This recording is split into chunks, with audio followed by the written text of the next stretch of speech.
Hello, good morning बच्चों, कैसे हैं आप लोग। आई होप बहुत अच्छे से एंजॉय कर रहे होंगे क्लास को और सारी चीजें समझ में आ रही होंगी। थोड़ा सा मैं उसको डिटेल में बताती हूँ ताकि आप लोगों को जब भी एग्जाम में क्वेश्चन आए तो सारे तथ्य याद आए। अगर वन लाइनर पढ़ाएंगे तो ये चीजें भूल जाती हैं और अगर उसको डिटेल में पढ़ेंगे और समझ करके पढ़ेंगे तो बहुत सारे जो पॉइंट है वो दिमाग में बची रहती हैं। और एग्जाम टाइम में अगर किसी भी तरह से घुमा के भी क्वेश्चन बनता है तो उसे सॉल्व करने में प्रॉब्लम नहीं होती, क्योंकि एक कहानी जो है हमारे दिमाग में जो है वो बना रहता है और उस कहानी के माध्यम से हम बहुत सारे पॉइंट को एलिमिनेट कर पाते हैं। और एलिमिनेट करने में इस तरह से हमें सहयोग मिलता है जब हमें डिटेल में सारी चीजें पता होती हैं। इसीलिए मेरा प्रयास है कि आप लोगों को थोड़ा डिटेल में बताएं। थोड़ा टाइम लग रहा है लेकिन आप लोगों को थोड़ा सा समझने में आसानी होगा। अगर सिर्फ तथ्य बताएंगे तो तथ्य बहुत आसानी से या बहुत जल्दी भूल जाते हैं। तो चलिए बच्चों, आज भी हम लोग पढ़ेंगे औरंगजेब को और औरंगजेब का शुरुआत कर रहे हैं। कल हमने शाहजहां को समाप्त किया है, आज औरंगजेब शुरू हो रहे हैं और इनका भी जो टाइम पीरियड है 50 वर्षों का शासनकाल है इनका, इम्पोर्टेंट है। इसके पहले आपने देखा था अकबर ने 50 वर्षों तक शासन किया था और दूसरे औरंगजेब हैं जिनका जो शासनकाल है ये 50 वर्षों का है। एक लंबे समय तक इन्होंने शासन किया है और इन 50 वर्षों में इन्होंने बहुत सारे कार्य किए हैं हर क्षेत्र में। उसको हम डिटेल में देखेंगे और जितने भी एग्जाम के लिए इम्पोर्टेंट है हम सिर्फ उन्हीं को डिस्कस करेंगे, बशर्ते हम उसे थोड़ा डिटेल में आप लोगों को बताएंगे ताकि जो एग्जाम में जब भी आप क्वेश्चन को सॉल्व करने बैठे तो आप लोगों को प्रॉब्लम ना हो। तो चलिए बच्चों, शुरुआत करते हैं आज की क्लास की। और आज जो हमारा क्लास है औरंगजेब है। औरंगजेब ने इनका राज्याभिषेक 1658 में हुआ है और 1707 में इनकी मृत्यु हो गई है। आप देख रहे हैं लगभग इनका जो शासनकाल है 50 वर्षों का है, बिल्कुल अकबर की तरह। मुगल साम्राज्य के दूसरे ऐसे शासक है जिनका कार्यकाल 50 वर्षों के आसपास का है। तो शुरू कर रहे हैं हम लोग औरंगजेब के प्रारंभिक समय का, यानी कि जो औरंगजेब है इनका जो शुरुआती दौर है वो किस तरह से गुजरा है, जन्म से लेकर के राजा बनने के पहले की जो घटनाएं हैं हम उसको यहाँ पे पढ़ेंगे और उसके बाद राजा बनने के बाद की जो घटनाएं हैं उससे आगे हम लोग पढ़ेंगे देखेंगे। तो हम देखते हैं इनका जन्म जो है ये 24 अक्टूबर 1618 ईस्वी में उज्जैन के निकट दोहद नामक स्थान पर औरंगजेब का जन्म हुआ था। ये अपने भाइयों में तीसरे नंबर के हैं, यानी कि शाहजहां के तीसरे नंबर के पुत्र हैं औरंगजेब। और इनका जो पूरा नाम था मुहिउद्दीन मोहम्मद औरंगजेब। इनको मुहिउद्दीन मोहम्मद औरंगजेब के नाम से जाना जाता था। राज्याभिषेक इन्होंने 2 बार किया है और ये ऐसे शासक हैं जिनका राज्याभिषेक 2 बार हुआ है। इसके अलावा ऐसे कोई भी शासक नहीं है मुगल साम्राज्य में जिन्होंने अपना राज्याभिषेक 2 बार किया हो। इसलिए एग्जाम में क्वेश्चन बनता है कि किस शासक ने अपना राज्याभिषेक 2 बार किया है, तो औरंगजेब है जिन्होंने अपना राज्याभिषेक 2 बार किया है। पहला राज्याभिषेक इन्होंने देवराय के युद्ध के बाद जो है आपने देखा था 1658 में आगरा में किया और दूसरा युद्ध इन्होंने खजुआ और उसके बाद जो युद्ध हुआ लास्ट युद्ध उसको समाप्त करने के बाद इन्होंने किया था और यहाँ से पूरी तरह से सुल्तान बन गए थे। और दूसरा जो राज्याभिषेक था इन्होंने दिल्ली में किया था। इम्पोर्टेंट है बच्चों, 58 में आगरा में किया है और 59 में इन्होंने दिल्ली में अपना राज्याभिषेक किया है। एकमात्र शासक जिन्होंने अपना राज्याभिषेक 2 बार किया है। इम्पोर्टेंट है। तो पहला जो राज्याभिषेक है 21 जुलाई 1658 ईस्वी में आगरा में किया है और दूसरा जो राज्याभिषेक किया है ये 15 जून 1659 में दिल्ली में किया है। एकमात्र शासक जिनका 2 बार राज्याभिषेक हुआ है। इनके आप देखेंगे 5 पुत्र थे, मोहम्मद सुल्तान, मोहम्मद अकबर। मोहम्मद सुल्तान और मोहम्मद अकबर जो है इन दोनों की मृत्यु औरंगजेब के जीते जी हो गई थी या उनके जीवन काल में ही हो गया था। और इनके 5 पुत्रों में से जो 2 पुत्र हैं वो इनकी मृत्यु के पहले ही मर गए हैं। इसके बाद औरंगजेब के जो 3 और पुत्र हैं मोहम्मद मुअज्जम और चौथे हैं मोहम्मद आजम और 5वीं है कामबख्श। ये 3 पुत्र हैं जो इनकी मृत्यु के बाद जीवित रहे और आगे उत्तराधिकार का युद्ध इनके बीच हुआ है। सबसे बड़े जो है ये मुअज्जम है। इम्पोर्टेंट है बच्चों, ये जो मोहम्मद मुअज्जम है ये सबसे बड़े पुत्र हैं औरंगजेब के। आप देखेंगे यही चल करके बहादुर शाह के नाम से शासक भी बनते हैं। इम्पोर्टेंट है। 1626 में औरंगजेब और दारा सिकों को जमानत के तौर पर जहांगीर के पास भेजना पड़ा था शाहजहां को। ये पहली इम्पोर्टेंट घटना है जब औरंगजेब मात्र 8 वर्ष के थे। उस समय इनके पिता शाहजहां ने विद्रोह किया था और विद्रोह करने के बाद जब ये पराजित हुए तो जहांगीर ने उनके सामने शर्त रखी थी कि आप असीरगढ़ का किला और रोहतास का किला मुगल साम्राज्य को सौंपे, और दूसरा अपने 2 पुत्र दारा शिकोह और औरंगजेब को हमारे संरक्षण में भेजे जमानत के तौर पर। और वहां पर औरंगजेब और दारा शिकोह को शाहजहां ने जमानत के तौर पर अपने पिता जहांगीर के पास दे दिया था, और इन पुत्रों को जो शाहजहां है जब ये राजा बनते हैं तब वापस प्राप्त करते हैं। इम्पोर्टेंट है बच्चों, ये पहली घटना थी। इस समय औरंगजेब मात्र 8 वर्ष के थे जब ये जमानत के तौर पर इन्हें रख दिया गया था इनके दादाजी के पास। आगे चल करके जब शाहजहां राजा बने तो इन्हें ये दोनों पुत्र प्राप्त हो गए थे। इन्हें बहादुर की उपाधि कब दी गई थी तो इम्पोर्टेंट है, सुधाकर और सुंदर नामक 2 हाथियों को आपस में लड़ाया जा रहा था।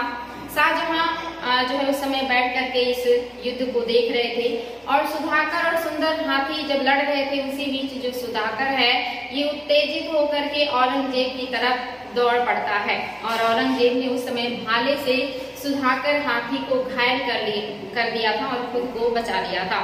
और उनकी इस बहादुरी को देखते हुए शाहजहां ने इनको बहादुर की उपाधि दी थी। इम्पोर्टेंट है बच्चों, इस तरह की उपाधियां भी पूछी जाती हैं कि जो है बहादुर की उपाधि किसे दिया गया है। तो औरंगजेब को कल के क्लास में हमने देखा था कि दारा शिकोह को शाहजहां ने शाह बुलंद की उपाधि दी थी, ये भी बहुत इंपॉर्टेंट है। तो औरंगजेब को मिला है बहादुर की उपाधि। सुधाकर नामक हाथी को भाले से घायल करने की वजह से शाहजहां ने इन्हें बहादुर की उपाधि दी थी। इम्पोर्टेंट है। दक्षिण की सूबेदारी, आपको पता है औरंगजेब को दक्षिण का सूबेदार बनाया गया था, और 2 बार ऐसा हुआ जब इन्हें दक्षिण का सूबेदार बनाया गया। पहला जो कार्यकाल था ये आपने देखा था 1636 से 1644 के बीच में था, और इस दरमियान ये दक्षिण के सूबेदार रहे, और इन्होंने दक्षिण में रहते हुए आसपास के जो क्षेत्र हैं उनको मुगल साम्राज्य में मिलाया और उसकी स्थिति को सुदृढ़ करने का प्रयास किया था। लेकिन मैंने कल बताया था कि जहां के जमने के बाद जब ये चले जाते हैं तो इनकी सूबेदारी छीन ली जाती है। उसके बाद जहां के हस्तक्षेप के बाद इन्हें फिर से गुजरात का सूबेदार बना दिया जाता है 1645 ईस्वी में। इसके बाद इन्होंने बहुत सारे और भी वर्क किए हैं, उसको भी देख लेते हैं। आपने देखा था 45 में गुजरात के सूबेदार बने। उसके बाद 1647 में इन्हें बल्ख और बदख्शा का सूबेदार बनाया गया था। आपने देखा था कल के क्लास में मुराद किस तरह से बल्ख और बदख्शा का विजय करने के बाद साम्राज्य में वापस लौट आए थे, काबुल वापस चले गए थे। उसके बाद शाहजहां ने औरंगजेब को वहां का सूबेदार बना करके भेजा था, जिन्होंने वहां के शासक से समझौता करके उनको उनका साम्राज्य वापस लौटा दिया था, और ये चले आए थे क्योंकि वहां पे ठंड बहुत ज्यादा पड़ने लगा था, जिसको मुगल सेना और औरंगजेब के लिए सहन करना मुश्किल था। तो इम्पोर्टेंट बच्चों, इस तरह से इन्होंने बल्ख और बदख्शा की सूबेदारी भी और प्रधान सेनापति के रूप में भी रहे, और इन्होंने अपने कार्य को बखूबी निभाया भी था। फिर ये 1648 से 52 के बीच में मुल्तान और सिंध के सूबेदार के रूप में भी नियुक्त किया था जो है शाहजहां ने। ये 48 से 52 के दरमियान ये मुल्तान और सिंध के सूबेदार भी रहे, और इसी दौरान 1649 में पहला और 1652 में दूसरा जो है अभियान इन्होंने कंधार के खिलाफ किया था। इनको 2 बार शाहजहां ने कंधार अभियान के लिए भेजा था, एक तो 1649 में और दूसरा 1652 में। लेकिन इन दोनों अभियानों को जो औरंगजेब ने विजित नहीं कर पाए थे, या जो मुगल सेना है यहाँ पर पराजित रही, और जो कंधार है ये औरंगजेब के कब्जे में नहीं आ पाया था। इम्पोर्टेंट है, ये सारी चीजें मैं पढ़ा चुकी हूँ। 1652 में औरंगजेब को दूसरी बार सूबेदारी प्राप्त हुई दक्षिण की। इम्पोर्टेंट है, दक्षिण की सूबेदारी दूसरी बार 1652 में औरंगजेब को प्राप्त हुई, और इस दौरान इन्होंने जब ये गए दक्षिण में सूबेदार बनकर के दूसरी बार, तो दक्षिण के जो सूबे थे मुगल साम्राज्य के अंदर, इनकी स्थिति बहुत खराब थी, बहुत दयनीय स्थिति थी। आर्थिक रूप से बहुत ही जो है पिछड़े हो गए थे या पिछड़ गए थे, और यहाँ पर इनकी आर्थिक स्थिति सुधारने के लिए इन्होंने मुर्शिद कुली खां को नियुक्त किया कि आप बताएं, जो वहाँ के दीवान थे, कि किस तरह से सुधार किया जाए। और मुर्शिद कुली खां ने वहाँ पर टोडर मल के जो है भूराजस पद्धति को, और जो मलिक कंबर है उनके भूराजस पद्धति को अपना करके भूमि सुधार या उत्पादन में सुधार किया था, और फिर से दक्षिण के सूबों की जो स्थिति है वो सुधरी थी। साथ ही औरंगजेब ने जब ये वहाँ के सूबेदार थे उसी समय जो है इन्होंने कुछ और भी कार्य किया, खास करके गोलकुंडा और बीजापुर के विरुद्ध सैन्य अभियान भी किया था। आपने देखा था कि किस तरह से इन्होंने बीजापुर के खिलाफ 2 अभियान किए थे, आदिल शाह जो कुतुब शाह है इनके खिलाफ, और फिर इनके जो पुत्र हैं कुली आदिल शाह इनके खिलाफ भी किया था। और पूरी तरह से गोलकुंडा और बीजापुर को अपने कंट्रोल में ले लिया था। मीर जुमला की सहायता से ये काफी आसान हो गया था। ये हमने कल के क्लास में देखा था। साथ ही हमने देखा था कि 1657 में उत्तराधिकार का युद्ध प्रारंभ हो गया था और लगातार 5 युद्ध हुए थे। बहादुरगढ़ का युद्ध, धर्मत का युद्ध, सामूगढ़ का युद्ध, इसके बाद आपने देखा था खजुआ का युद्ध और लास्ट में हुआ था देवराय का युद्ध। तो आपने देखा था कि धर्मत और जो बहादुरगढ़ का युद्ध है, इसको लड़ने के बाद इन्होंने आगरा पर अधिकार किया था और शाहजहां को कैद करके पहला राज्याभिषेक किया। इसके बाद खजुआ और देवराय के युद्ध के बाद इन्होंने पूरी तरह से साम्राज्य पर अधिकार करके दिल्ली में अपना दूसरा राज्याभिषेक किया था।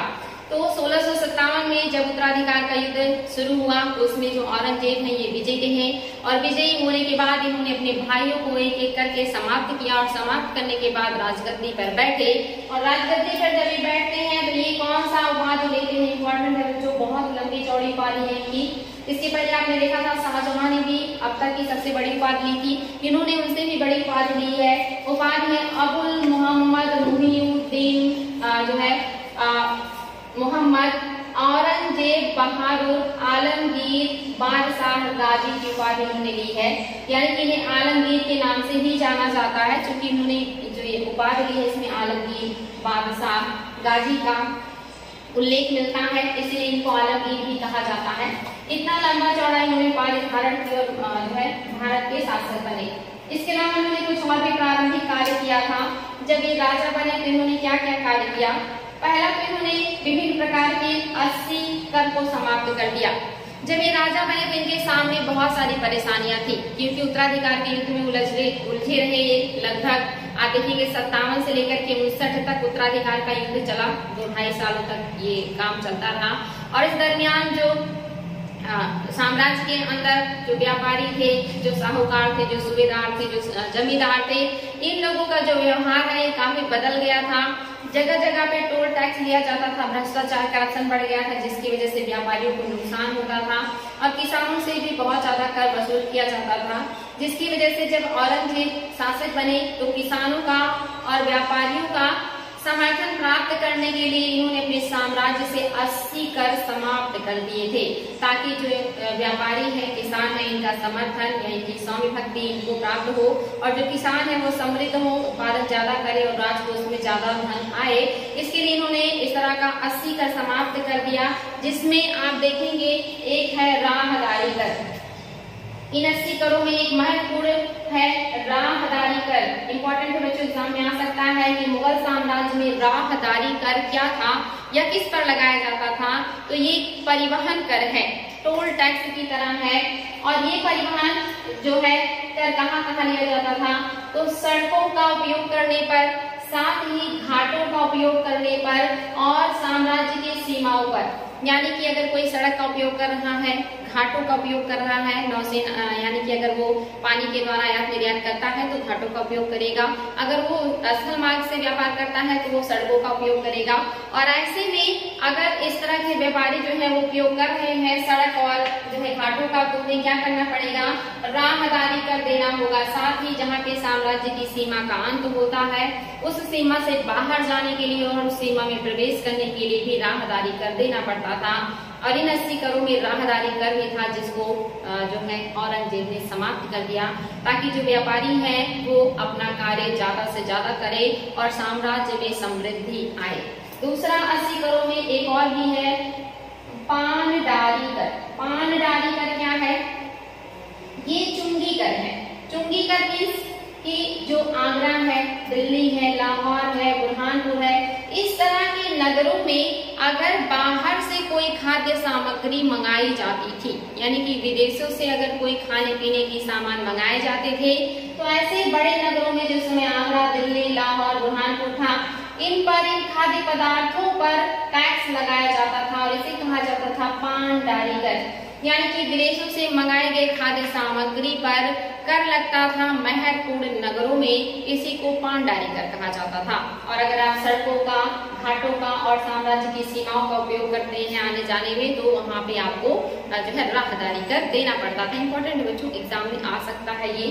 आगे है औरंगजेब ने अपने साम्राज्य में मद्यपान यानी कि किसी भी तरह का जो है ड्रिंक आप नहीं कर सकते, मदिरापान नहीं कर सकते। जुआ, किसी भी तरह का जुआ आप नहीं खेल सकते हैं।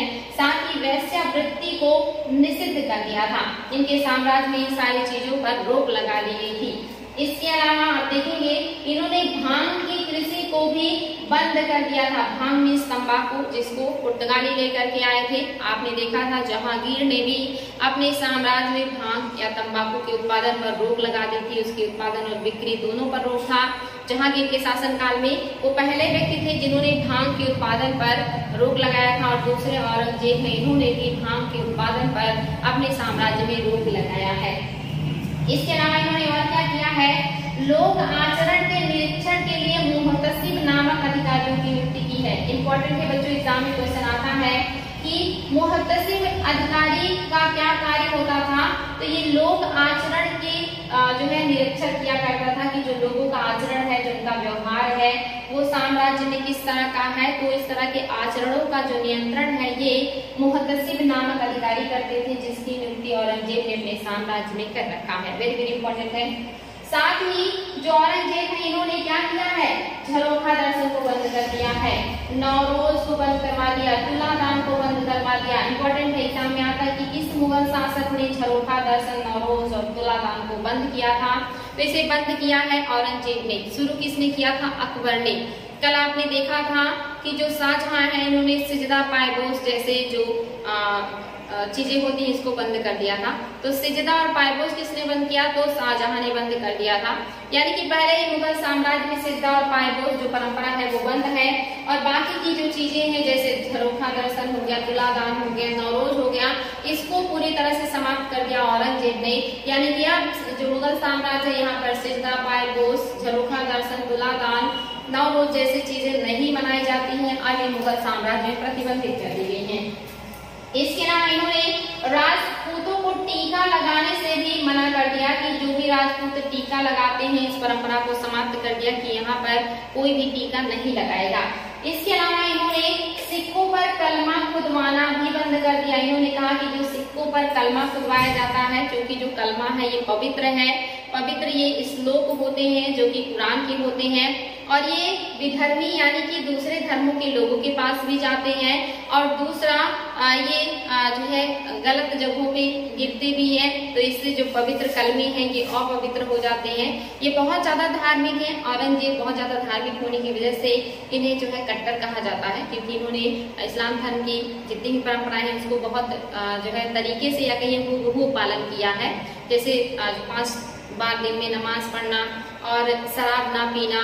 इसके अलावा आपने देखा था इन्होंने बहुत सारी चीजें अपने दरबार में बैन कर दिया था, और ये बहुत नियम टाइम से रहते थे और बिल्कुल वैसे ही सारे चीजों का पालन करते थे जैसे कुरान शरीफ में कहा गया है। तो इन्होंने सिक्कों पर कलमा खुदवाना भी बंद कर दिया था। एग्जाम में क्वेश्चन आता है कि सिक्कों पर कलमा खुदवाना किस शासक ने बंद किया है, औरंगजेब ने, और इसका कारण बताया गया कि दूसरे धर्मों के लोगों के हाथों में जाता है, और दूसरा जो है गंदी जगहों पर सिक्के कभी कभी गिर जाते हैं, जिससे जो पवित्र कलमे हैं ये जो है अपवित्र हो जाते हैं। इसीलिए इन्होंने सिक्के पर कलमा जो खुदवाया जाता था उसको भी बंद कर दिया। साथ ही उन्होंने अपने दरबार में संगीत व ज्योतिष को भी बंद करवा दिया।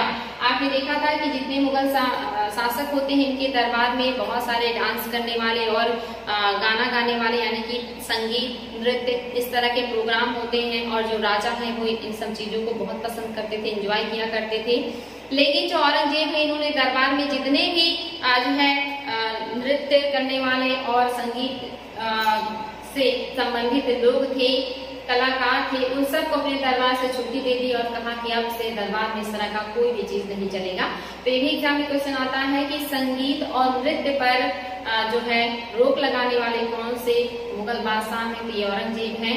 हालांकि इन्होंने साम्राज्य में इन सब चीजों पर रोक नहीं लगाया था, इन्होंने सिर्फ मुगल जो दरबार था वहां पर इन सब चीजों को पाबंदी लगा दी। उन्होंने कहा कि ये सारी चीजें टाइम बर्बाद करती हैं और ये सब चीजें नहीं होनी चाहिए, ये इस्लाम धर्म के खिलाफ है। तो इस तरह से इन्होंने संगीत और नृत्य को बंद करवा दिया था। और उस समय के इतिहासकार इन्होंने कहा कि जब ये इस तरह का काम किया गया तो जो संगीतकार या जो कलाकार थे जो दरबार में रहते थे, जब वो बेघर हो गए, वहां से निकाल दिए गए, तो उन्होंने संगीत का अर्थी बनाया और मुगल जो किला था या जो मुगल एक तरीके से भवन था उसके सामने से गुजर रहे थे और वहां पे उसके जो है अर्थी लेकर के जा रहे थे। जब औरंगजेब ने देखा और पूछा ये क्या है, तो उनके दरबारियों ने बताया कि ये संगीत की अर्थी है और इसे कलाकार ले जा रहे जमीन में गाड़ ले, क्योंकि आपने उनको संरक्षण देना बंद कर दिया है। तो औरंगजेब ने कहा कि इनको बोलिए कि इसको ले जाके जमीन में इतना नीचे गाड़ दे कि दोबारा बाहर ना निकले। इस तरह का स्टेटमेंट जो है औरंगजेब ने दिया था। इससे पता चलता है कि उन्हें जो है इस तरह की चीजें पसंद नहीं थी। लेकिन ये भी अपवाद है कि इन्हें बीड़ा बजाने का बहुत शौक था और औरंगजेब खुद बीड़ा बजाया करते थे। तो इम्पोर्टेंट है। इसके पहले आप जो अकबर हैं उनको नक्कारा बजाने का बहुत शौक था। तो इम्पोर्टेंट बच्चों ध्यान देंगे, जो औरंगजेब हैं, औरंगजेब ये खुद बीड़ा बजाया करते थे। बीड़ा ये हमारा सबसे प्राचीन वाद्य यंत्र है। एग्जाम में आता है क्वेश्चन कि हमारा सबसे प्राचीन या सबसे प्राचीन वाद्य यंत्र कौन सा है, तो बीड़ा ही सबसे प्राचीन वाद्य यंत्र है। सबसे प्राचीन वाद्य यंत्र। यहाँ से दो तरह का क्वेश्चन बनता है, एक तो औरंगजेब कौन सा यंत्र बजाते थे, तो बीड़ा, और दूसरा सबसे प्राचीन वाद्य यंत्र कौन सा है, तो बीड़ा ही सबसे प्राचीन वाद्य यंत्र है। इसके अलावा आपने एक और शासक का नाम सुना होगा प्राचीन काल में, समुद्रगुप्त। समुद्रगुप्त ये भी बीड़ा बजाते थे। इन्हें भी बीड़ा बजाना बहुत पसंद था और इनके सिक्कों पर भी इनको बीड़ा बजाते हुए दिखाया गया है। एग्जाम में क्वेश्चन आता है कि किस गुप्त शासक को बीड़ा बजाने का शौक था, तो ये समुद्रगुप्त थे और इन्होंने अपने सिक्कों पर भी अपनी ऐसी आकृति उकेरी है या उकेरवाई है जिसमें कि बीड़ा बजाते हुए दिखाए गए हैं। और दूसरे मध्यकाल में औरंगजेब है जिन्हें बीड़ा बजाने का बहुत ही शौक है। अकबर को नक्कारा बजाने का शौक था। इंपॉर्टेंट है बच्चों, अकबर को नक्कारा बजाने का शौक था। नक्कारा ये भी एक वाद्य यंत्र है जो आप देखेंगे कि ढोल की तरह होता है। तो अकबर को नक्कारा बजाने का बहुत शौक था। एग्जाम में क्वेश्चन आ चुका है कि अकबर को कौन से वाद्य यंत्र बजाना पसंद था, तो नक्कारा बजाना पसंद था। इस तरह आप देख रहे हैं कि पर्सनली ये शासक वाद्य यंत्र बजाना या सुनना पसंद करते हैं, लेकिन औरंगजेब ने कहा कि दरबार में इस तरह की गतिविधियां नहीं होंगी, ये सब टाइम बर्बाद करने वाली चीजें हैं, ये ऐसा नहीं होना चाहिए। इसीलिए इन्होंने क्या किया है, बैन कर दिया है। संगीत और ज्योतिष को भी इन्होंने बंद कर दिया है। साथ ही इन्होंने सती प्रथा को भी बंद कर दिया था और दास प्रथा को भी इन्होंने निषिद्ध किया था। रोक लगाने का काम अकबर ने भी किया था, लेकिन पूरी तरह से नियंत्रण जो किया है ये औरंगजेब ने किया है। आपने देखा था कि 1562 में अकबर ने दास प्रथा को रोक दिया था, दास प्रथा पर रोक लगाई थी। साथ ही उन्होंने सती प्रथा पे भी रोक लगाया था, विधवा पुनर्विवाह को उन्होंने प्रोत्साहन दिया था। लेकिन जो औरंगजेब है इनके शासन काल में दास और सती प्रथा को पूरी तरह से कंट्रोल किया गया या पूरी तरह से नियंत्रण दिलाया गया। तो इम्पोर्टेंट बच्चों इन्होंने इसको भी समाप्त किया है। हालांकि ये प्रथाएं समाप्त होनी चाहिए थी। इंसानों को इस तरह जिंदा जलाना और इंसानों को इस तरह सामान की तरह बेचना खरीदना गलत है। तो यहाँ पे औरंगजेब ने बहुत ही अच्छा कार्य किया कि इन्होंने दास प्रथा और सती प्रथा पर रोक लगाया। साथ ही उन्होंने मस्जिदों का पुनरुद्धार करवाया, जितने भी मस्जिद थे उन सबका पुनरुद्धार करवाया, उनकी मरम्मत कराई और इसकी देखभाल की इन्होंने दो जो है व्यक्तियों को या कहिए कि अधिकारियों को नियुक्त किया, एक इमाम और दूसरे मुअज्जिन और इमाम को नियुक्त किया कि आप मस्जिदों की देखभाल करें, उसका संरक्षण, उसका जो देखरेख होगा वो आपके जो है आपको नियुक्त किया जा रहा है। इसके अलावा जो इन्होंने औरंगजेब इन्होंने सूर्य पंचांग को बैन कर दिया। इन्होंने कहा कि मेरे साम्राज्य में सूर्य पंचांग नहीं चलेगा। इन्होंने कहा कि उसके स्थान पर अरबी चंद्र वर्ष जो होते हैं यानी कि जो चंद्रमास होता है उसी के आधार पर यहाँ पर अब जो है गणना किया जाएगा वर्षों का और मासों का। साथ ही इन्होंने भू राजस्व के जो एक तरीके कहेंगे गणना में भी भू राजस्व के खाते में भी इन्होंने सूर्य पंचांग को बैन करके चंद्र पंचांग को लागू किया था कि राजस्व की गणना में भी आप सूर्य पंचांग का प्रयोग नहीं करेंगे बल्कि आप चंद्र पंचांग का प्रयोग करेंगे। इस तरह से जो औरंगजेब ने इन्होंने बहुत सारी चीजों को खत्म भी किया है और कुछ नई चीजें इन्होंने लागू भी की है। ज्यादातर क्वेश्चन इन्हीं सारी चीजों से बनते हैं कि किसने क्या समाप्त किया और किसने क्या नया चीज लागू किया था। इम्पोर्टेंट है बच्चों, ये सारे पॉइंट्स आप लोग देखिएगा, बार बार रिविजन कीजिएगा। आगे देखते हैं कुछ और भी चीजें जो औरंगजेब से जुड़ी हैं। साम्राज्य विस्तार, यानी कि जो भी शासक जब राजा बनते हैं या शासक बनते हैं तो शासक बनने के बाद वो अपने साम्राज्य का विस्तार करना, साम्राज्य का सुदृढ़ीकरण करना शुरू कर देते हैं। ये सभी शासकों ने किया है। औरंगजेब भी जब शासक बने हैं तो इन्होंने भी अपने साम्राज्य को सभी दिशाओं में बढ़ाने का और सुदृढ़ करने का प्रयास किया है। और इसी क्रम में इन्होंने जो अभियान किया है साम्राज्य विस्तार का, सबसे पहला जो इन्होंने शुरुआत किया ये उत्तर पूर्वी सीमा नीति अपनाई इन्होंने। उत्तर पूर्वी जो क्षेत्र है यहाँ के भी जो जनजातियां हैं, जो अफगान हैं, ये आसानी से अधीनता किसी की स्वीकार नहीं करते हैं। तो सबसे पहले इनको नियंत्रण में लाने का प्रयास किया औरंगजेब ने। और इसके लिए इन्होंने क्या किया है, बंगाल में शाह शुजा को नियुक्त किया, क्योंकि बंगाल में बहुत ज्यादा बंगाल में शाह शुजा पहले से ही थे, जो कि शाहजहां के पुत्र थे शाह शुजा। इनको बंगाल का जो है सूबेदार शाहजहां ने बनाया था। लेकिन जब उत्तराधिकार का युद्ध शुरू हुआ और जो शाह शुजा की नीतियां हैं बहुत अच्छी नहीं थी, जिसकी वजह से जो बंगाल है इसमें अव्यवस्था फैल गई थी। वहाँ के जो अफगान है और बाकी जो लोग हैं वो अब मुगल साम्राज्य के खिलाफ वर्क करने लगे थे या मुगल क्षेत्र को अपने अधिकार में लेने लगे थे और मुगल की अधीनता को स्वीकार नहीं कर रहे थे। तो शुजा के टाइम में ही इस तरह की व्यवस्था जो यहाँ पे व्याप्त हो गई थी और उनके मृत्यु के बाद यहाँ पर और भी ज्यादा अव्यवस्था आ गई, जिसको कंट्रोल करने के लिए जो औरंगजेब है इन्होंने मीर जुमला को वहां का सूबेदार बना करके भेजा। मीर जुमला का नाम आपने सुना था कि वो ईरान के निवासी थे और किस तरह गोलकुंडा के शासक के अधीन में काम किया और बाद में वहां से वो मुगलों के अधीन चले आए थे। ये औरंगजेब के गुरु और औरंगजेब के दार्शनिक भी हैं मीर जुमला। इन्हीं को इन्होंने क्या किया है, बंगाल का सूबेदार बना करके भेजा है। चूंकि इन्हें क्यों बनाया गया है, जब उत्तराधिकार की स्थिति आई तो बहुत ज्यादा अव्यवस्था फैल गया। जो असम है, असम का कूच या जो कूच बिहार है, असम कूच बिहार के शासकों ने शक्ति संगठन करना शुरू कर दिया। यानी कि असम के शासक और जो कूच बिहार के शासक हैं या जो लोग हैं इन्होंने अपनी शक्तियों का संगठन करना शुरू किया, अपना साम्राज्य विस्तार करना शुरू कर दिया, जिसको कंट्रोल करने के लिए औरंगजेब ने अपने गुरु या दार्शनिक मीर जुमला को भेजा था।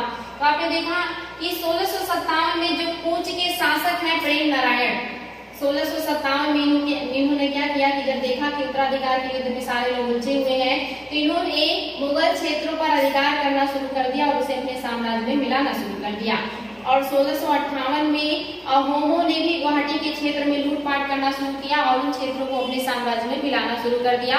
यानी कि घर जब सारे जो भाई हैं आपस में युद्ध के लिए लड़ रहे हैं तो जितनी भी स्थानीय शक्तियां हैं वो अपने आप को स्वतंत्र कर रही हैं, अपना साम्राज्य विस्तार कर रही हैं और इसको कंट्रोल करने के लिए अब जो है औरंगजेब वो कदम उठाते हैं। और गुवाहाटी के क्षेत्र में जो औरंगजेब जाते हैं और वहां पे भेजते हैं तो यहाँ पे देखिए औरंगजेब के द्वारा जो नीतियां लागू की गई काफी लंबे समय तक संघर्ष चला, क्योंकि आसानी से मुगलों की अधीनता स्वीकार करने को तैयार नहीं थे। बहुत लंबे संघर्ष के बाद जाकर के आप देखेंगे जब 1660 में मीर जुमला को बंगाल का सूबेदार बनाया गया तो उन्होंने जो है अंग्रेजों से भी, जो मुगल क्षेत्र अंग्रेजों ने कब्जा कर लिया था इस दरमियान उत्तराधिकार के युद्ध के दरमियान मुगलों ने भी बहुत सारा क्षेत्र बंगाल का अपने अधीन कर लिया था, उन क्षेत्रों को भी इन्होंने जो है अंग्रेजों से छीना। और इसके अलावा इन्होंने 61 में कूच बिहार पर आक्रमण करके वहां पर अधिकार कर लिया और कूच बिहार के जो राजा है प्रेम नारायण, इनसे मुगल साम्राज्य का जो क्षेत्र था उसको छीना, साथ ही इन क्षेत्रों पर मुगलों का अधिकार हो गया। मीर जुमला के द्वारा ये कार्य किया गया है। इसके बाद आप देखेंगे कि सान वंश जो कि असम में था के जयध्वज नामक अहोम शासक से भी युद्ध किया इन्होंने। जब मीर जुमला वहां पे सूबेदार बन के गए उस समय जो अहोमों के शासक हैं इनका नाम जयध्वज है और उस समय जो राजवंश है ये सान राजवंश वहां पे शासन कर रहा था। इनसे जो है युद्ध होता है और युद्ध में जब नौसेना का युद्ध होता है या जल युद्ध होता है तो इसमें जो अहोम है वो मुगलों से हार जाते हैं और हारने के बाद उन्होंने वहां पर समझौता कर लिया और समझौते के तहत उन्हें बहुत सारे पैसे और क्षेत्र देने पड़े थे। साथ ही वहां पर मुगलों का जो है आधिपत्य स्थापित हो गया। लेकिन चूंकि ये एरिया बहुत दुर्गम इलाका है, यहाँ बाढ़ वगैरह बहुत ज्यादा आता है, ब्रह्मपुत्र नदी की वजह से बाढ़ भी आते हैं तो जो मुगल सेना है ये आगे चल करके इनकी जो चौकियां हैं इनसे संपर्क टूट जाता है। जो खाद्य सामग्री का जो है भेजा जा रहा था ये संपर्क भी टूट जाता है, जिसकी वजह से मुगल हैं अधिकार करने के बाद फिर धीरे धीरे वहां पर कमजोर होने लगते हैं और अहोम धीरे धीरे करके फिर से अपने क्षेत्र पर अधिकार करना शुरू कर देते हैं। और आपने देखा कि जब इनका जो है अहोमों पर अधिकार हुआ तो इस युद्ध में जल युद्ध में अहोम हारे और जुमला से इन्होंने संधि की और अपार संपत्ति जो है वो जुमला को दे दिया था इन्होंने। और इसके बाद जो मुगलों का अधिकार हुआ तो अधिकार होने के बाद जब संधि हुई तो संधि में भी बहुत सारी चीजें मिली और 1662 में जो मीर जुमला है इन्होंने दिलावर खां के माध्यम से संधि कर लिया था। क्योंकि जो मुगल हैं धीरे धीरे वहां कमजोर पड़ने लगे। मुगलों का सपना था कि असम को पूरी तरह विजित करके अपने साम्राज्य मिला लिया जाए और इसी क्रम में इन्होंने जल युद्ध में अहोमों को हराया भी और हराने के बाद वहां से बहुत सारी संपत्ति भी प्राप्त की। लेकिन धीरे धीरे करके जब बाढ़ वगैरह का टाइम आया और यहाँ पे बाढ़ आने लगा और जो संपर्क है मुगलों का आपस में छूटने लगा, जो खाद्य सामग्री है उसकी कमी होने लगी, मुगलों के खेमे में दुर्भिक्ष जैसी स्थिति आ गई, यानी कि खाने की कमी हो गई और जो मुगल सेना है ये कमजोर पड़ने लगे। तब यहाँ पर जो मीर जुमला है इन्होंने संधि करने के लिए जो है ये बाध्य हो गए और इन्होंने अहोमों से संधि कर ली, जिसमें अहोमों ने इनको भारी अमाउंट में पैसे भी दिए और क्षेत्र भी दिए, साथ ही अधीनता स्वीकार करने की बात भी की और इस तरह से यहाँ पे संधि हो गया 1662 में। और आगे चल करके जो शाइस्ता खां है इनको बनाया गया बंगाल का सूबेदार, क्योंकि 1663 में जो मीर जुमला है इनकी मृत्यु हो गई और मीर जुमला को ही बंगाल विजय और अहोम विजय का श्रेय जाता है। उन्होंने ही इन सारे क्षेत्रों पर नियंत्रण प्राप्त किया था अपने वर्ग के द्वारा। तो मीर जुमला के प्रयास से ही अहोमों पर कंट्रोल किया जा सका। लेकिन 1663 ईस्वी में मीर जुमला की मृत्यु हो गई और उनकी मृत्यु के बाद बंगाल का जो सूबेदार है वो शाइस्ता खां को बनाया गया है, जो कि औरंगजेब के मामा है और ये बंगाल में जाते हैं जो है वहाँ का सूबेदार बन करके। और सूबेदार बनने के बाद इन्होंने जब ये सूबेदार बने तो उस समय अहोमों के शासक चक्रध्वज थे। इसके पहले आपने देखा था कि जयध्वज थे जब जो है मीर जुमला आए थे और अब जब अहोमों यहाँ पे आए हैं शाइस्ता खां, तो जो अहोम शासक हैं ये चक्रध्वज हैं और चक्रध्वज ने फिर से अपने आप को स्वतंत्र करना शुरू कर दिया था और अहोमों के क्षेत्र पर फिर से अधिकार करना शुरू कर दिया था और इस तरह से फिर से कंट्रोल करने का जो है कोशिश करेंगे। और यहाँ पर मुगलों और अहोमों के बीच फिर से लंबा संघर्ष चलता है और ये संघर्ष काफी दिनों तक चला और एट लास्ट जो अहोम है इनमें उत्तराधिकार का युद्ध शुरू हो जाता है और बहुत जल्दी बहुत सारे जो अहोम शासक हैं ये पदस्थ किए जाते हैं और नियुक्त किए जाते हैं, जिससे जो अहोम है इनकी आंतरिक स्थिति कमजोर हो जाती है, ये सशक्त उतने नहीं रह जाते हैं और इस बात का फायदा मुगल उठाते हैं और अहोमों के ऊपर आक्रमण कर देते हैं। और इस आक्रमण के बाद जो अहोम है ये पूरी तरह से मुगलों के अधीनता स्वीकार कर लेते हैं और मुगलों का नियंत्रण स्थापित हो जाता है। 1670 ईस्वी में मुगल यहाँ पर जाकर के नियंत्रण कर पाते हैं, यानी कि 63 से लेकर के 70 के बीच मुगल अहोम का युद्ध या संघर्ष चलता रहा, लेकिन मुगल उन पर कंट्रोल नहीं कर पा रहे थे। एट लास्ट जब अहोम आंतरिक रूप से कमजोर हुए तब उन्होंने मुगलों की अधीनता स्वीकार की और 1670 ईस्वी में जाकर के मुगलों का अहोमों पर पूरी तरह से नियंत्रण हो पाया। इसके बाद क्या हुआ बच्चों, इसके बाद पुर्तगालियों के प्रति औरंगजेब की नीति है। पुर्तगाली आप देख रहे हैं शाहजहां इन्होंने जो है जहांगीर के काल में भी बहुत ज्यादा अभद्रता किया, उनके जो है शाही बेड़ों को इन्होंने लूटा था।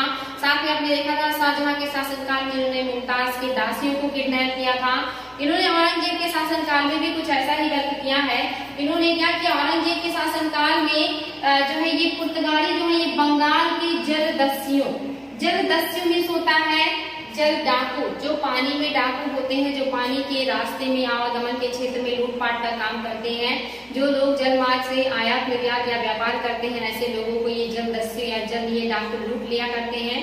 और ये जलीय डाकुओं की जो समस्या है ये तब से लेकर के आज तक बनी हुई है। आज भी इस तरह के जो डाकू हैं ये जलीय मार्ग में लूटपाट का काम किया करते हैं। तो उस समय स्थिति बहुत ही खराब थी और जो बंगाल के जलीय डाकू थे उनके साथ पुर्तगाली मिलकर के लूटपाट का काम करते थे और जो भी तटीय क्षेत्र था वहां पर ये इन्होंने बहुत ज्यादा अशांति फैला रखी थी, जिसकी वजह से वहां के स्थानीय लोगों को व्यापार करने में खासा दिक्कतें हो रही थी। साथ ही इस अशांति की वजह से जो शाइस्ता खान है उन्होंने इस तरफ ध्यान दिया और इन्होंने क्या किया, इनके खिलाफ कार्यवाही किया और कठोर कदम उठाया। और कठोर कदम उठाने के दरमियान उन्होंने समुद्री डाकुओं को रोकने के लिए मुगल नौसेना का पुनर्गठन किया और पुनर्गठन करने के बाद इन्होंने इनका जो भी ठिकाना था उन पर आक्रमण करना शुरू कर दिया। पहला आक्रमण इन्होंने सोन द्वीप पर किया जो कि बंगाल की खाड़ी में था, वहां से इनको भगाया या समाप्त किया। उसके बाद दूसरा इन्होंने चट्टगांव पर भी अधिकार किया। ये भी जो है आप देखेंगे कि जो है बंदरगाह नगर है। तो इस तरह से इन्होंने इन सारे क्षेत्रों में जहाँ पे ये जलीय डाकू थे उन पर आक्रमण करके इस स्थिति को नियंत्रण करने का काम किया था और इस तरह से ये स्थिति उनके कंट्रोल में आई। इसके बाद अंग्रेजों के प्रतिनिधि, अब अंग्रेज को भी आपने देखा था कि जहांगीर के शासनकाल में उन्होंने भारत में व्यापार करने की इजाजत मांगी थी और इस इजाजत के बाद धीरे धीरे करके इन्होंने भी अपने आप को भारत में स्टैब्लिश कर लिया है और इस समय तक इनका बंगाल में बहुत अच्छी तरह से पकड़ हो गया था या पूरी तरह से कंट्रोल इन्होंने कर लिया था बंगाल में। और पुर्तगालियों का देखा देखी इन लोग भी अभद्रता करना शुरू कर दिए थे। पुर्तगालियों की तरह ये लोग भी अपने अधिकारों का दुरुपयोग करना शुरू कर दिए थे और इन्होंने क्या किया है, इन्हें सबसे पहला तो इन्हें फायदा क्या हुआ कि 1652 ईस्वी में जो शाह सुजा है इन्होंने बहुत ही गलत कार्य किया। इन्होंने 1652 में ये सूबेदार थे बंगाल के और इन्होंने 3000 रुपए लेकर के अंग्रेजों को बंगाल में बिना किसी टैक्स के फ्री जो है व्यापार करने की छूट दे दी। इन्होंने कहा कि हर साल मुझे 3000 रुपए आप दे दिया करो और बदले में आप पूरे बंगाल में बिना किसी शुल्क के व्यापार कर सकते हैं, जो कि अंग्रेजों के लिए बहुत फायदे का सौदा था। और इसकी वजह से जो अंग्रेज हैं ये बहुत ज्यादा समृद्ध हुए और इनकी जो उद्दंडता है या इनका जो दुर्व्यवहार है ये बहुत ज्यादा बढ़ गया था और इन्होंने इस बात का बहुत दुरुपयोग किया। ये अपने जो इनको जो फायदा हुआ, इनको फायदा हुआ ही, ये स्थानीय व्यापारियों को बहुत नुकसान हुआ इसकी वजह से और ये अपने जो इनको मिला था फायदा इसका दुरुपयोग करते थे। स्थानीय व्यापारियों को ये पास दे करके उनसे भी पैसा ले लिया करते थे और उनसे भी फ्री व्यापार जो है करने का ये इजाजत दे देते थे। यानी कि इस तरह इन्होंने उस पास का या उस इजाजतनामे का बहुत दुरुपयोग किया। साथ ही आगे चल करके 1685 ईस्वी में मुगल सेना ने क्या किया है, कासिम बाजार की कोठी पर आक्रमण किया। यानी कि जब इनका दुरुपयोग बढ़ने लगा और इन्होंने बंगाल में अव्यवस्था फैला दी और इस तरह का कार्य करने लगे कि जिससे जो वहाँ का प्रशासन है वो चलाना मुश्किल होने लगा, तो इनके खिलाफ भी कार्यवाही किया गया और जो कासिम बाजार है जो इनका मुख्य गढ़ था वहाँ की कोठी पर आक्रमण किया गया शाइस्ता खां के द्वारा। और जब इन्होंने कासिम बाजार पर आक्रमण किया तो अंग्रेज वहां से हुगली भाग गए और हुगली भागने के बाद हुगली गए और वहां पर भी इन्होंने फिर अव्यवस्था फैलाना शुरू कर दिया। वहां पर अंग्रेजों ने उत्पात मचाना शुरू कर दिया और फिर शाइस्ता खां ने इनको हुगली से भी खदेड़ा और इन्होंने हुगली से जाने के बाद जो अंग्रेज है ये सूता नाटी को अपना अड्डा बना लिए। सूता नाटी को इन्होंने अपना अड्डा बनाया और अड्डा बनाने के बाद इन्होंने हुगली के ऊपर फिर से अधिकार कर लिया। यानी कि हुगली से इन्हें खदेड़ा गया था तो ये सूता नाटी में आए, इसको अपना अड्डा बना करके यहाँ से अपना गलत कार्य करने लगे और फिर इन्होंने जैसे देखा शाइस्ता खां पीछे हटे तो इन्होंने फिर से हुगली पर अधिकार कर लिया और साथ ही इन्होंने बालासोर को लूट लिया। इन्होंने क्या किया है, अधिकार किया, हुगली द्वीप पर अधिकार कर बालासोर को लूटा। साथ ही इन्होंने चटगांव पर अधिकार करने का भी प्रयास किया। यानी कि अंग्रेजों का मन इतना बढ़ गया कि इन्हें कासिम बाजार से भगाया गया तो ये हुगली चले गए। हुगली में लूटपाट करना शुरू कर दिया, वहां पर उत्पात मचाना शुरू किया और जब इन्हें हुगली से भगाया गया तो ये जाकर के बालासोर में अपना अड्डा बना लिया और वहां से ये लोग गलत कार्य करने लगे। और उसके बाद इन्होंने क्या किया, हुगली पर फिर से अधिकार किया, बालासोर को इन्होंने लूटा और साथ ही चटगांव पर फिर से इन्होंने अधिकार करने का प्रयास किया। और इस तरह से जो अंग्रेजों का मनोबल है ये बढ़ता जा रहा है। इन्हें मुगल सेना की शक्ति का एहसास नहीं था कि यहाँ के शासक कितने शक्तिशाली हैं। इस बात से जो औरंगजेब इन्होंने बहुत ज्यादा नाराज हुए और इन्होंने अंग्रेजों के खिलाफ सख्त कदम उठाया। इन्होंने आदेश दिया कि सभी अंग्रेजों को बंद कर लिया जाए, कैद कर दिया जाए, इनके सभी कोठियों को गिरा दिया जाए, इनका सारा जो व्यापारिक अधिकार है वो छीन दिया जाए, इन्हें यहाँ अधिकार नहीं है व्यापार करने का। और इस तरह से जब मुगल सेना के द्वारा इनके खिलाफ कठोर कदम उठाया गया तब इन्हें समझ में आया कि मुगल सेना कितनी शक्तिशाली है और इन्हें एहसास हुआ अपनी गलती का, या कहीं इन्हें एहसास हुआ कि कितने कमजोर है और अगर इस तरह की हरकतें करेंगे तो मुगल बादशाह के द्वारा इन्हें कठोर दंड दिया जाएगा। और यहाँ पर अंग्रेजों ने बड़ी चालाकी से जो औरंगजेब है उनसे क्षमा मांग लिया और माफी मांगने के बाद औरंगजेब ने इन्हें इनके सारे अधिकारों को चेतावनी देने के बाद फिर से वापस दे दिया और अंग्रेज फिर से अपना कार्य करना शुरू कर दिए। इस तरह से अंग्रेजों का जो एक तरीके से कहिए कि दमन किया गया और अंग्रेजों ने फिर से अपनी सारी पुरानी जो व्यापारिक सुविधाएं थी वो प्राप्त कर ली और फिर से अपना कार्य करना शुरू कर दिया था। तो इस तरह से जो शाहजहां औरंगजेब है उन्होंने अंग्रेजों और पुर्तगालियों के खिलाफ नीतियां उठाई। आपने देखा कि जो मुगल बादशाह है, जितने भी मुगल बादशाह है, सबके शासनकाल में विदेशी बहुत ही जो है उदंडता कर रहे हैं, लेकिन हमारे शासकों ने इनको बहुत छूट दिया। अगर वो चाहते थे इनको वहीं पे समाप्त करके भगा सकते थे और आगे का जो हमारे भारत की जो गुलामी की स्थिति थी वो नहीं बर्दाश्त करना पड़ता। लेकिन हमारे मुगल बादशाह इनके खिलाफ बहुत ज्यादा सख्त नहीं हुए और छोटा छोटा कदम उठा करके इनको फिर से माफ कर दिया और फिर से इन्हें मौका दिया भारत में अव्यवस्था फैलाने का। तो ये भी गलत कार्य किया गया एक तरीके से हमारे शासकों के द्वारा, इन्हें बार बार छूट दी गई। इसके बाद जो है उत्तर पश्चिम की नीति है औरंगजेब की। औरंगजेब ने उत्तर पूर्वी जो नीति है उसको देखा, बंगाल, अहोम और इन सारे क्षेत्रों पर इन्होंने अधिकार किया। अब इनका जो ध्यान है ये उत्तर पश्चिम की तरफ गया और उत्तर पश्चिम का इलाका आप जानते हैं सबसे ज्यादा नाजुक इलाका है। यहाँ पर सभी मुगल बादशाहों के शासनकाल में युद्ध का कार्य करना पड़ा या सभी मुगल बादशाहों ने यहाँ पर अभियान किया। कुछ मुगल बादशाह यहाँ पर सक्सेस हुए और बाकी मुगल बादशाहों को यहाँ पर सफलता नहीं मिली थी। खास करके आप देखेंगे जो सीमांत क्षेत्रों में, उत्तर पश्चिम क्षेत्रों में जो सीमांत क्षेत्र है यहाँ पर कुछ अफगान जनजातियां हैं और जो अफगान है बड़ी स्वतंत्र विचारधारा के हैं, ये आसानी से किसी की अधीनता स्वीकार नहीं करते। और जो अफगानिस्तान है, काबुल का क्षेत्र है, इन क्षेत्रों में कुछ जनजातियां हैं जो बार बार जो है लूटपाट करने का काम करते हैं, मुगल साम्राज्य के क्षेत्रों में घुस आते हैं और अपना स्वतंत्र राज्य स्थापित करने का प्रयास करते हैं। इन्हीं जनजातियों में आप देखेंगे कि यूसुफजाई है, अफरीदी है, खटक है और गिरजाई है। ये जनजातियां हैं जो पश्चिमोत्तर सीमा में अपना जो है लूटपाट का कार्य करके अपना जीवन यापन करते हैं। औरंगजेब ने इन पर कंट्रोल करने का प्रयास किया क्योंकि इन लोगों ने अपना स्वतंत्र राज्य बना करके अपना शासन भी करना शुरू किया। साथ ही मुगल क्षेत्रों में ये घुस आते थे, लूटपाट करते थे। तो औरंगजेब ने इन पर कंट्रोल करने के लिए यहाँ पर अभियान किया और नियंत्रण करने के लिए यहाँ पर इन्होंने अपना जो एक तरीके से कहेंगे कि सूबेदार है, उनका नाम है, बहुत इंपॉर्टेंट है, नाम याद रखेंगे कि जहाँ पर सूबेदार बनाए गए अमीन खां। पहले यहाँ पे जसवंत सिंह को भेजा गया था, पहले जसवंत सिंह गए थे यहाँ पर अभियान करने के लिए और इन्होंने काफी हद तक कंट्रोल कर लिया था। आगे चल के औरंगजेब ने यहाँ पर अपना जो सूबेदार या जो अपना प्रांतपति बनाया था वो अमीन खां को बना दिया। अमीन खां जब अफगानिस्तान में जो नियुक्त हुए और वहाँ की स्थिति को कंट्रोल करने लगे तो वहाँ के जो अफगान है उन लोगों ने जो खैबर दर्रा का रास्ता था जहाँ से लोग अफगानिस्तान से भारत और भारत से अफगानिस्तान का आवागमन करते थे, खैबर दर्रे के मार्गों को बंद कर दिया, अवरुद्ध कर दिया और जो मुगल है उनके ऊपर आक्रमण कर दिया और बहुत सारे मुगल सेना को इन्होंने जो है बंदी बनाया। साथ ही इन्होंने जो अमीन खान है इनको और इनके परिवार को भी बंदी बना लिया। ये पूरी फैमिली के साथ जो है अफगानों के कैदी हो गए और वहाँ पे अफगानों ने मुगल सेना के बहुत सारे लोगों को मध्य एशिया में मतलब बेच दिया, पकड़ करके बंदी बनाया और बंदी बनाने के बाद मध्य एशिया में ले जा करके उन सैनिकों को बेच दिया उन लोगों ने।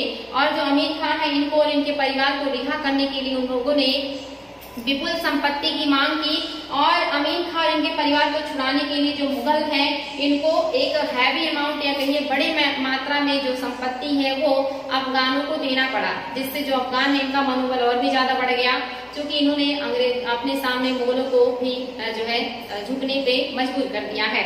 और किसी तरह अमीन खान और इनकी फैमिली को वापस जो है लाया जाता है। इसके बाद औरंगजेब ने बहुत जो है इनके द्वारा नियुक्त किए गए लोगों ने बहुत प्रयास किया कि अफगानिस्तान पर कंट्रोल किया जाए और अफगानों का मनोबल तोड़ा जाए, लेकिन इसमें जो जितने भी अभियान भेजे गए औरंगजेब के द्वारा वो असफल रहे और एट लास्ट औरंगजेब ने खुद यहाँ पे हस्तक्षेप किया और औरंगजेब ने इनके खिलाफ एक्शन लिया। और जो औरंगजेब गए उन्होंने कूटनीतिक रूप से कार्य किया और वहां जाने के बाद जितने भी अफगान अमीर थे, अफगान सरदार थे, उन सबको किसी को पद, किसी को जागीर और किसी को जो है आप देखेंगे दे करके उपहार, यानी कि उन्होंने पद भी दिया, जागीरें भी दी, उपहार भी दिया ये सब दे करके इन्होंने जितने भी महत्वपूर्ण अफगान सरदार थे वो सबको अपनी ओर मिला लिया। और जब महत्वपूर्ण जो सरदार हैं वो अंग्रेज जो है आ गए मुगलों की तरफ, तो जो अफगान है इनकी जो स्थिति है कमजोर हो गई और इस बात का फायदा औरंगजेब ने उठाया। और जब उनकी स्थिति कमजोर हुई तो औरंगजेब ने इनका बहुत कठोरता से दमन कर दिया, बहुत क्रूरपूर्वक इनका जो है दमन कर दिया गया। और इस तरह से जो अफगान है ये समाप्त हुए और अफगानों को नियंत्रण कर लिया गया। और फिर से अफगानिस्तान का जो आप देखेंगे कि अफगानिस्तान के प्रशासक नियुक्त कर दिए गए हैं अमीन खां, और ये कार्य हुआ है 1675 में नियंत्रित किया गया अफगानिस्तान के क्षेत्र को।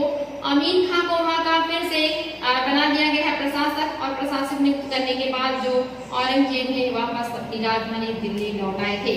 इस तरह से जो औरंगजेब है इनका नियंत्रण हो गया अफगानिस्तान पर, और जो मुगल साम्राज्य है ये अफगानिस्तान तक बढ़ चुका है। तो आपने देखा बच्चों आज औरंगजेब को उनका प्रारंभिक जीवन, उनका उत्तर पूर्व की तरफ उनका जो कार्यवाही है ये देखा। आपने पश्चिमोत्तर क्षेत्रों में उनकी कार्यवाही को भी देखा है। कल हम औरंगजेब की दक्षिण नीति को देखेंगे, क्योंकि औरंगजेब जो है दक्षिण के सूबेदार रहे और इनका ज्यादा जो अटेंशन है ये दक्षिण की तरफ ही रहा। क्योंकि दक्षिण के क्षेत्र में जो गोलकुंडा है, बीजापुर है, यहाँ पर जो मुस्लिम है ये शिया संप्रदाय को मानने वाले हैं, और इन क्षेत्रों में जो ईरान के शाम है इनका भी हस्तक्षेप बना रहता है। दूसरी तरफ जो मुगल साम्राज्य के शासक हैं ये सुन्नी हैं, और इसीलिए जो खास करके जो औरंगजेब है ये शियाओं और दूसरे धर्मों के प्रति इनकी जो नीतियां हैं ये इतनी अच्छी नहीं है, इसीलिए इन्हें असहिष्णु शासक कहा जाता है।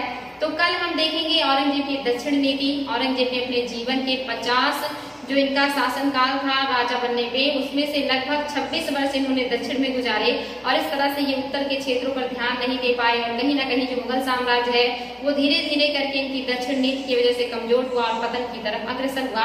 तो कल बच्चों हम देखेंगे औरंगजेब का सबसे महत्वपूर्ण अभियान दक्षिण का अभियान। आज के लिए इतना ही, कल मिलते हैं नई क्लास में औरंगजेब के बाकी नीतियों के साथ। Thank you.